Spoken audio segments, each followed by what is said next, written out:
اعوذ باللہ من الشیطان الرجیم، بسم اللہ الرحمن الرحیم۔ تمام سامعین و ناظرین السلام علیکم۔ میری دعا ہے کہ اللہ پاک سب مسلمانوں کو اپنی امان میں رکھے اور وحدہ لا شریک اپنے حبیب کے صدقے ہمیں اپنے محبوب کی محبت اور ایمان کی دولت سے سرفراز کرے اور ہمیں دین کو سوچنے کی، دین کو سمجھنے کی توفیق اور وقت عطا کرے۔ اس نفسانی دور میں ہمارے لیے یہ بہت مشکل ہے کہ ہم دنیا کے روزگار اور دنیا کی خواہشوں کو پورا کرنے کے لیے دن رات ایک کرتے ہیں۔ شب و روز ہمارے نفسانی خواہشات کی محبت، ضرورتیں ان ساری چیزوں میں گزر جاتی ہیں۔ آج ہم یہ تفریق نہیں کر سکتے کہ کیا ہماری ضرورت ہے اور کیا ہماری خواہش ہے، لیکن صاحبان ایک بات یاد رکھیے گا، اللہ کبھی بھی کسی کو ضرورتوں کے لحاظ سے ذلیل نہیں کرتا۔ انسان جب بھی ذلیل ہوتا ہے وہ اپنے نفس کی خواہش کے لیے ذلیل ہوتا ہے۔ آج ہماری گفتگو شریعت اور طریقت پہ دونوں کا ایک جائزہ لیں گے کہ کیا شریعت کے ساتھ ساتھ طریقت کی بھی ضرورت اتنی ہے جتنی شریعت کی ہے۔ کوئی طریقت ایسی نہیں کائنات میں صاحبان، یاد رکھیے گا، جو شریعت مطہرہ کا انکار کر سکے۔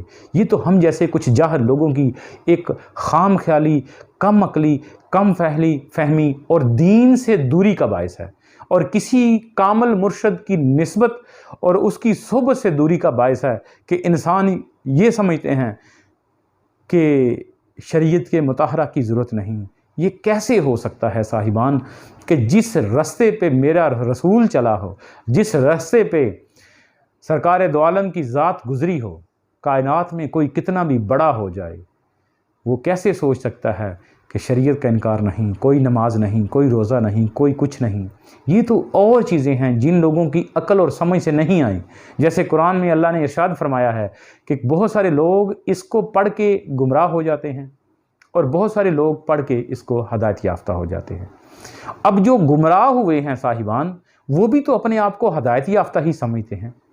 سیم اسی طرح کہ جو صاحبان طریقت، جو عقل، شعور اور تعلیم کی، صوفیانہ طرز کی اس صلاحیت کو نہیں جانتے، اس کی اس کونا کو نہیں جانتے، اصل حقیقت کو نہیں جانتے، اس سے آشنا نہیں ہے، نہ کسی استاد سے، نہ کسی راہبر سے اس کی ایک مشق لی ہے، نہ اس کی تعلیم لی ہے، بغیر استاد کے بے مہارے جو ہوتے ہیں وہ یہ کہہ دیں نماز نہیں، وہ ان کی عقل اور ان کی سوچ سے یہ بالا تر بات ہے۔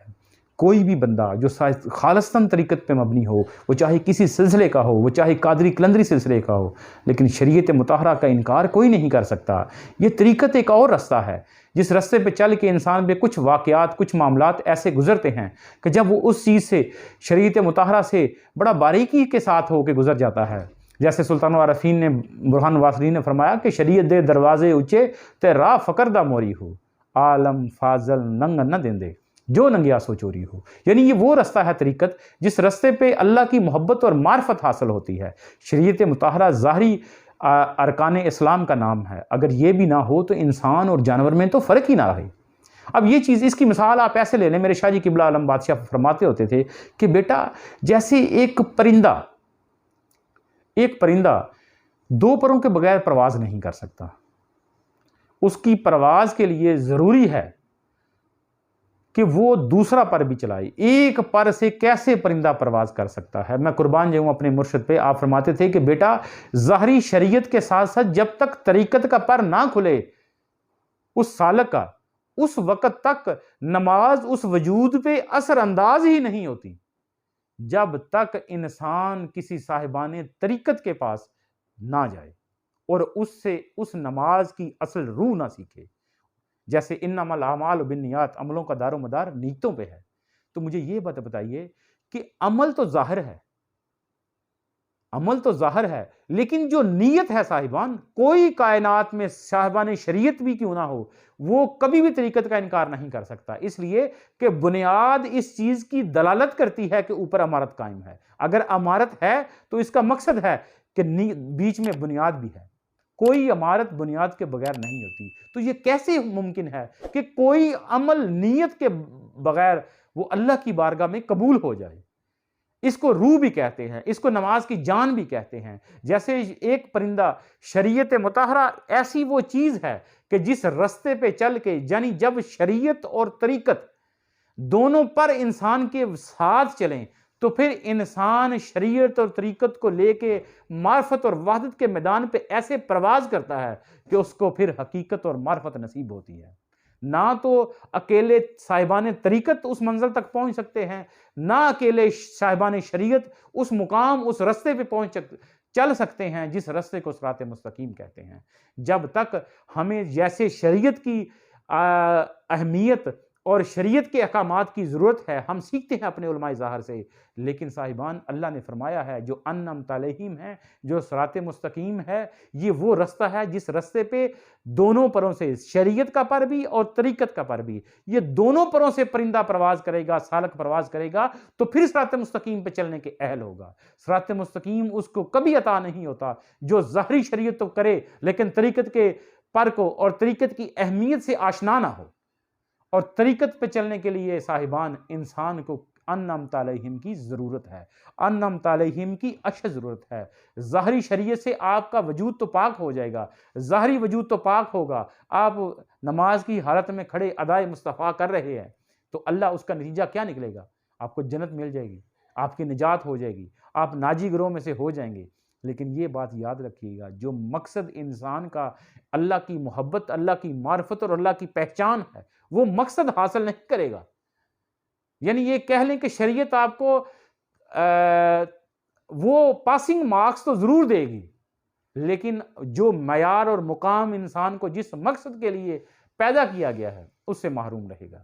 اس مقصد کو حاصل کرنے کے لیے صاحبان طریقت کی اتنی ہی ضرورت ہے جتنی شریعت کی ضرورت ہے۔ جب تک ہم شریعت اور طریقت دونوں کی اہمیت کو نہ پہچانیں گے، دونوں کو اتنی اہمیت نہ دیں گے، جیسے ظاہری وجود کے لیے آپ پاک کر لیتے ہیں اور وجود کھڑا ہو جاتا ہے، لیکن اندر سے انسان کا نفس نکل جاتا ہے، اس نفس کو قابو کرنے کے لیے، اس نفس کا وضو کرانے کے لیے، اس نفس کو مسلمان کرنے کے لیے کسی طریقت کی ضرورت ہے، اور وہ طریقت کے بغیر وہ وجود قابو میں نہیں آتا صاحبان۔ اور اس طریقت کے جو راہبر ہیں، جو طریقت کو سمجھنے والے ہیں، ان کو کہتے ہیں انعمت علیہم۔ اس لیے اللہ نے فرمایا کہ صراط مستقیم وہ ہے، کون سا ہے؟ جو صراط الذین انعمت علیہم، یعنی انعام والے لوگ، صراط الذین انعمت علیہم ہی صراط مستقیم ہے۔ یعنی اگر انعام والی ہستی مل گئی، ظاہری شریعت تو آپ چلا رہے ہیں، لیکن طریقت اگر مل گئی تو آپ کو عین ایسے ہی ہے جیسے آپ کو صراط مستقیم مل گیا۔ اور جب شریعت اور طریقت دونوں کو ساتھ لے کے چلیں گے، شریعت مطہرہ اس ظاہری وجود کی پاکیزگی اور اس مسائل کا نام ہے، لیکن طریقت انسان کے نفس کی ضرورت ہے۔ طریقت وہ ضرورت ہے جو انسان کی بنیادی ضرورت ہے۔ کیوں کہ جب تک آپ کا نفس پاک نہ ہوگا اس وقت تک آپ پاکیزگی کے لائق نہیں ہیں۔ یہ ظاہری وجود تو فانی ہو جانا ہے۔ نماز کس کو پڑھانا مقصود ہے؟ نماز اس نفس کو پڑھانا مقصود ہے۔ نماز وہ چیز ہے کہ جب تک اس سرکش نفس کو کوئی کامل مرشد اپنی توجہ سے، اپنے ارادے سے اس کو کلمہ نہیں پڑھاتا، یہ مسلمان نہیں ہوتا، اس وقت تک آپ کی نماز مکمل نہیں ہو سکتی، اس وقت آپ کی نماز فحشی اور برائی سے نہیں رو سکتی، اس وقت تک آپ الصلاۃ معراج المومنین کے مقام تک نہیں پہنچ سکتے۔ اسی لیے صاحبان یہ بات یاد رکھیے گا، جو بندے بھی شریعت اور طریقت دونوں کو اہمیت کو سمجھتے ہیں، شریعت پہ چل کے اپنے وجود کو پاک کرتے ہیں اور طریقت پہ چل کے اپنے نفس کو پاک کرتے ہیں، اور اپنے نفس کی پاکیزگی کے لیے پاکی بن پاک ماہی دے او پاکی جان پلیتی ہو، جیسے بہو سلطان نے فرمایا ہے کہ یاد رکھیے گا صاحبان کہ پاک مرشد کے بغیر جو پاکی ہم سمجھتے ہیں وہ پاکی نہیں، وہ اصل میں پلیتی ہے، وہ اصل میں نجاست ہے۔ یعنی یہ طریقت کی وہ اہمیت ہے کہ جو سلطان وعارفین برہان واصلین نے فرمائی۔ یہ نہ یاد رکھیے گا، یہ نہ سمجھیے گا کہ سرکار دو عالم نے تو کسی طریقت کی بات نہیں کی، جو سرکار غار حرا میں جا کے جو کرتے تھے اسی کو طریقت کہتے ہیں۔ جو 40 سال کلمے کے اعلان سے پہلے آپ نے لوگوں میں بیٹھ کے گزارے اسی کو طریقت کہتے ہیں۔ کوئی طریقہ سمجھتا ہے، کوئی سرکار مدینہ کی وہ زندگی جو شریعت مطہرہ کے اعلان سے پہلے ہے، وہ بنیاد ہے، اس بنیاد کو جب تک ٹھیک نہ کریں گے اوپر دین کی عمارت، شریعت کی عمارت درست نہیں ہو سکتی۔ اللہ پاک ہمیں شریعت کے ساتھ ساتھ طریقت کو سمجھنے کی اور اس کے لیے کسی کامل مرشد کی نسبت عطا فرمائے۔ وما علینا الا البلاغ المبین۔